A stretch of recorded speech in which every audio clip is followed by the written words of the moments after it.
Hi everybody, James here, going to take you through the Silver Mountain Tigers S7 server, how to create a backup file, and then how to restore from that backup file.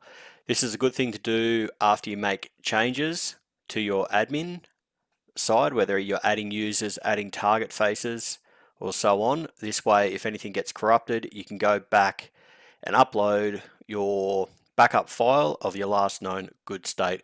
It's also a good idea to create a backup file at the end of your day's shoot. That way you can download and save all data, including all strings that you have saved, so they're not lost.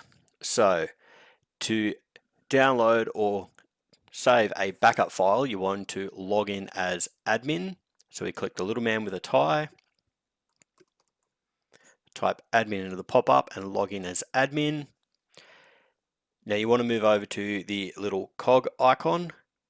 Under the little cog icon, you've got submenus.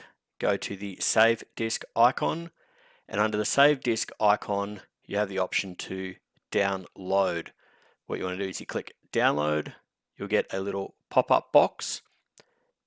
You'll say keep, which will download.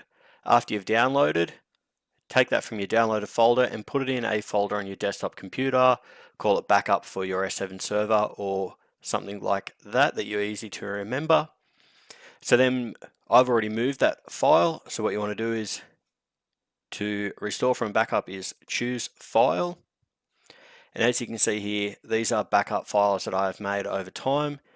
You want to go to your date modified to your latest date backup that you knew was a good backup file that wasn't corrupted.